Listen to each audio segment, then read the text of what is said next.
What up, you hammer niggas? It's your boy Yanquoi Zaza here today with a little special post-game narratives episode. You know, there's been some things going on that we have to talk about. We're heading into WrestleMania season. Like I said, WWE's hot right now. We're gonna start listing stuff. This is the first one.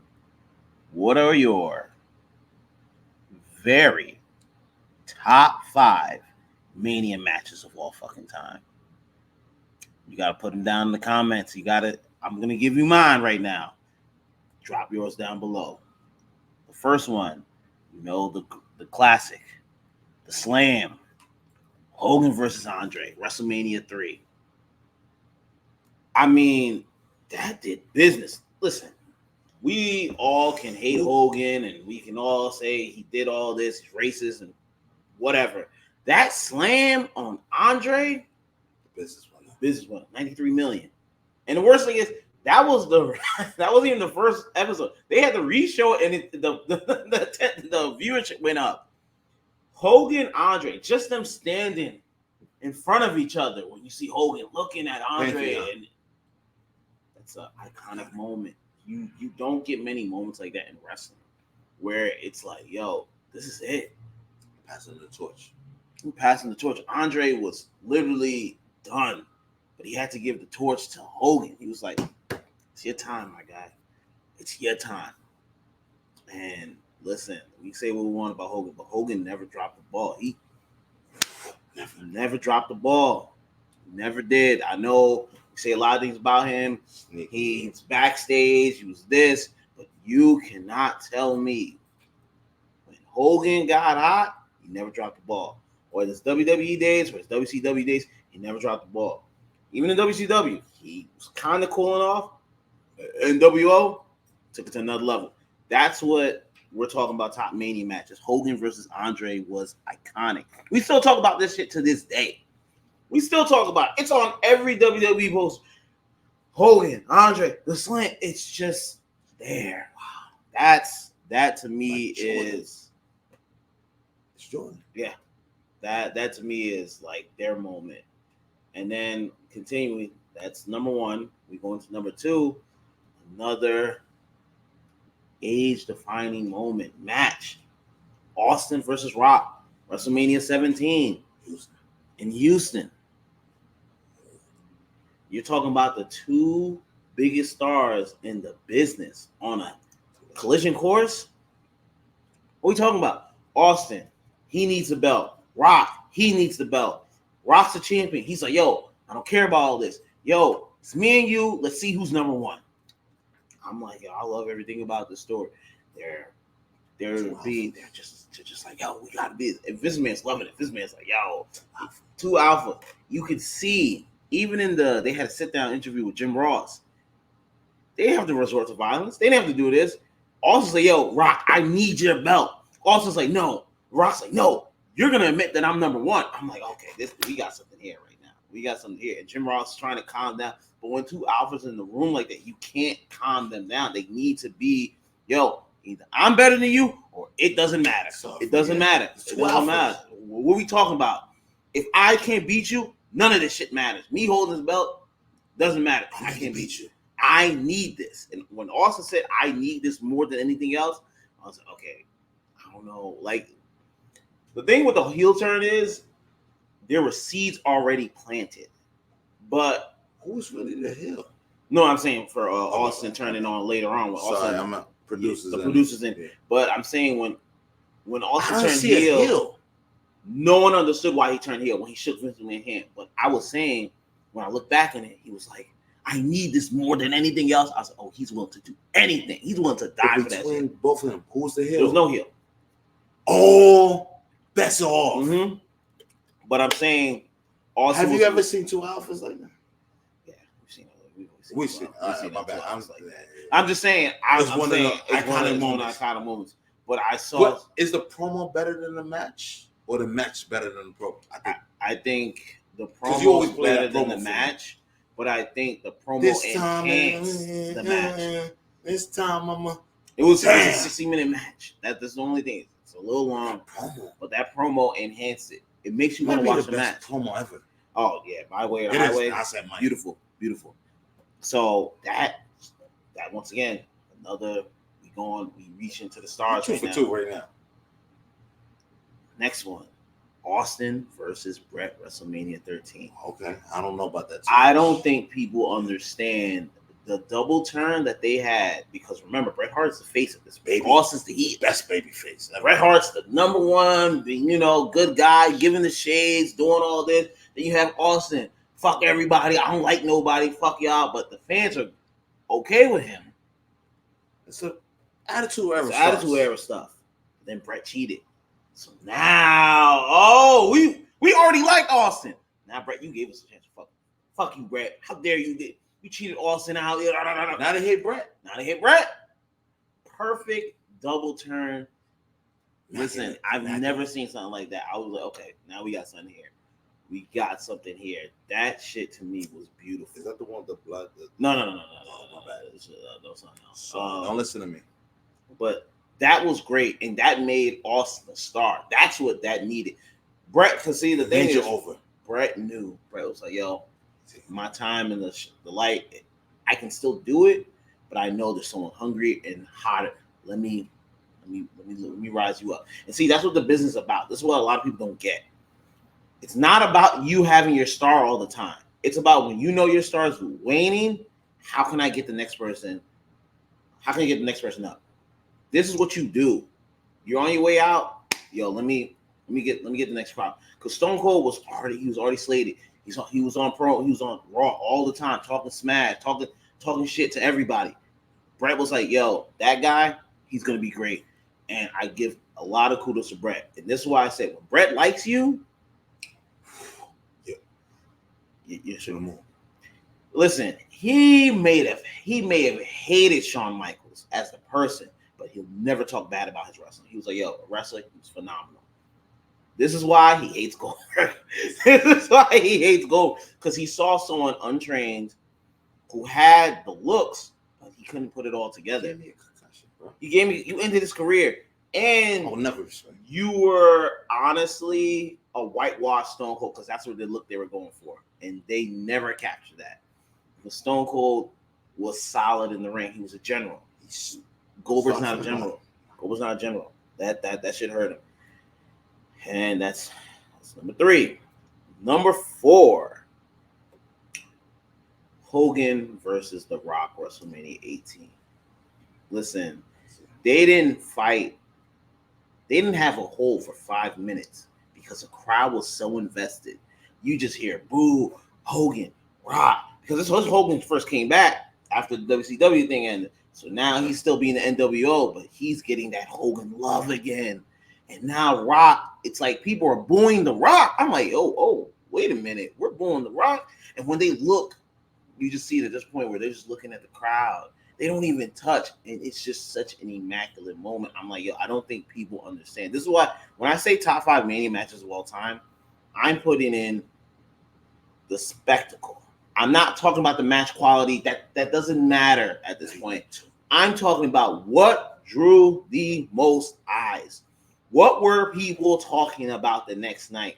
You also have to realize that wasn't the main event. Chris Jericho versus Triple H was the main event, and Chris Jericho himself will tell you he didn't even feel like the main event because he knew what the main event was. They went on before him, and that's how you know it's a fucking WrestleMania match. That's how you know it's one of the greatest, where you're not the main event, but everyone's talking about you. No one's talking about what happened in that. I don't even remember that. I can honestly say to you right now, I've never watched a Chris Jericho versus Triple H match. I've never watched it. I have no interest in watching it. But that Hulk Rock match, when Hogan kicked out of the people's elbow and like he started doing his Hogan thing, I was like, oh, we got something here. Oh, we got something. Oh my God. Rock was starting to embrace his heel thing. Like I said, the things about these matches, they led to other stuff. Because Hogan was starting to be the babyface, Rock starting to be the heel. That's when he started embracing Hollywood Rock. And listen, Hollywood Rock is my favorite genre of rock. The cockiness. Yo, I'm answering calls from Hollywood. Yo, yo, I'm not even here tonight. Yo, I'm gonna record my video and send it to you. Hey, Hogan, what you doing? I was just like, yeah, that's Hollywood. You got shit to do. You got shit to do. He's like, you talking to me right now? Yeah, shit to do. You called me. I didn't call you. What I'm doing? I know we in it. And that's Hollywood. He was ignoring Hogan. Like there were times Hogan would call me. He's just like, "Yeah, you're gonna do that," and the host is like, "Yo, this is him. Amazing.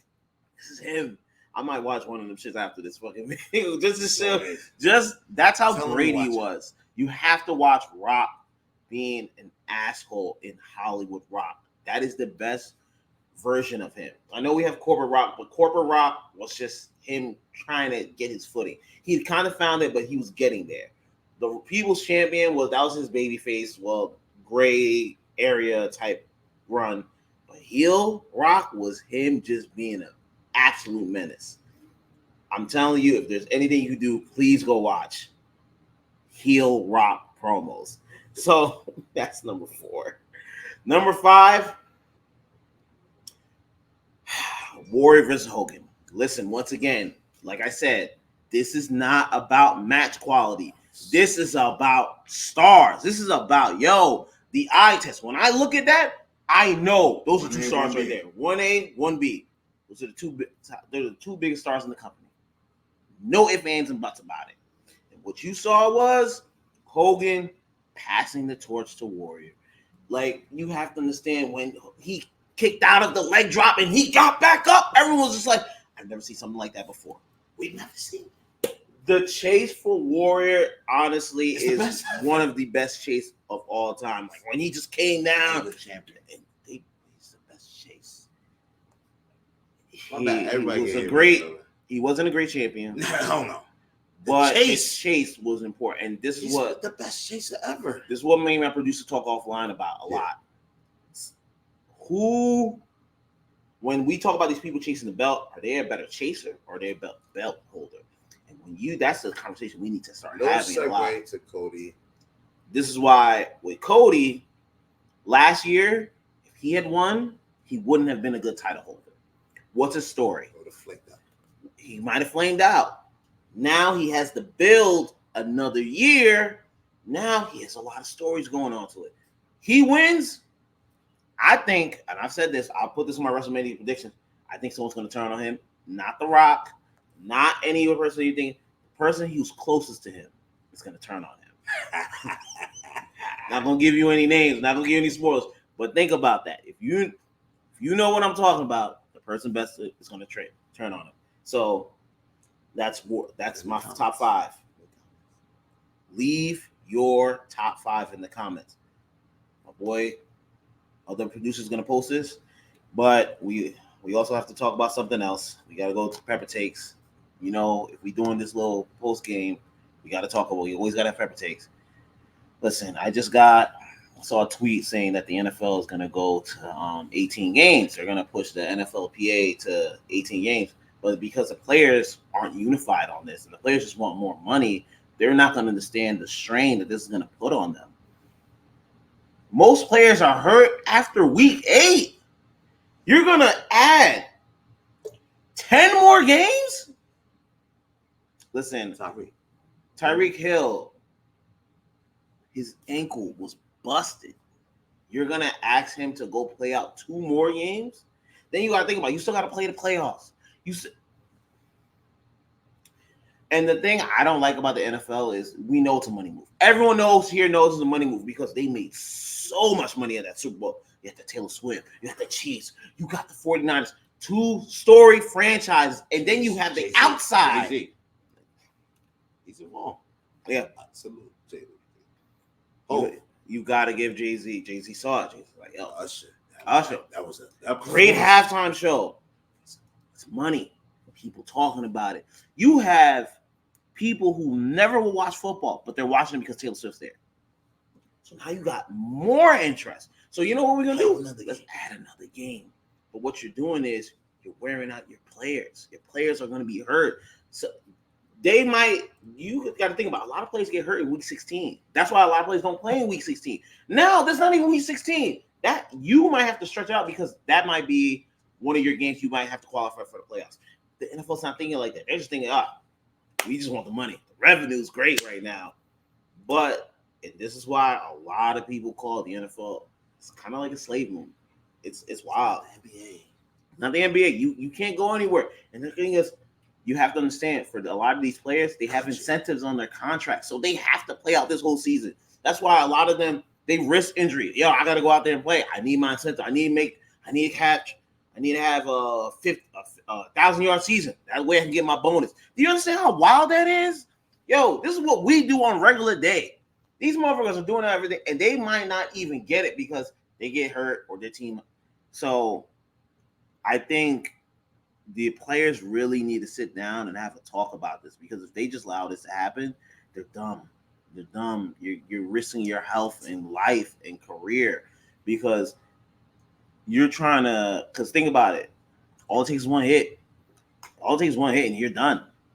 One hit to the knee, one hit. Yeah, it's not a good move. And now you're going to take away another preseason game, which a lot of players need to get back into football shape. This is why the preseason is played, because if you're not playing, you're not in football shape. This is what happened to Joe Burrow. He wasn't in football shape. And that's why he has all these knick-knack injuries all the time, because he's not playing. You're not out there. Practice speed is not the same as football speed. It's game speed. It's not. Listen, if you've ever played football, practice is not the same as games. You got to be in game shape. You got to be in game shape. If you're not in game shape, you're always going to lose. And final topic, I got to give a little salute, to probably the greatest college player we've ever seen in our lifetime. Caitlin Clark, she broke the record today. She broke the record on the free throw. You spoke about it yesterday. I spoke about it yesterday, saying she should have stayed, and I still think she should stay. But whatever she wants to do, that's the best for her, and I respect it. But she had 35 points today. Like, yo, this girl is on another level. I've never seen this type of interest in any of college basketball this whole year. She's been the number one topic in all of college basketball. 2 years in a row. You had Angel Reese, you had the Caitlin Clark. They are leading the charge. Shout out to Angel Reese. Angel Reese. I gotta give Angel Reese and Caitlin Clark. They brought something back that someone was missing from women's college basketball. Now they treat them like a juggernaut. You have to treat them as this. Give them their pay. NIL, you got to raise that money up a little bit. You're going to have to meet them. 3 M's. 2 million. Come on. 2 million. Stop short. You're shortchanging them. Making money off the. They're making money. Stop shortchanging them. I'm not saying give them on March Madness. Oh, March Madness. Big for them. She got to win, right? She got to win. If she don't win. Or Angel. She at least got to make the Final Four. Who you looking at? Angel and her? Angel and her again. Like, damn. Rematch. I would hope so. Woo! But knowing the college tournament. So are you looking at the women's tournament or the men's tournament? I'm looking at the women's tournament. I don't care about the men's tournament. This is what my point I'm trying to say. The men's tournament is quiet. There's no names. There's no one we know. There's no. Oh my God. Yo. I don't know who's. Most they've been talking about is Ronnie James. I'm like, USC fucking sucks. He scored 5 points, but no. So he's trying to build. Yeah, he's trying to build. But I'm saying that's more of the story about Angel. You have no names.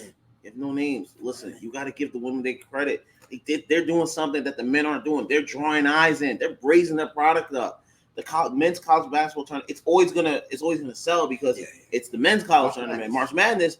But you have nothing to show. There's not back in the days where it was like Duke or Carmel, Duke versus UNC. It's Coach K. Is he gonna win again? Like none of that. You have none of those stories there.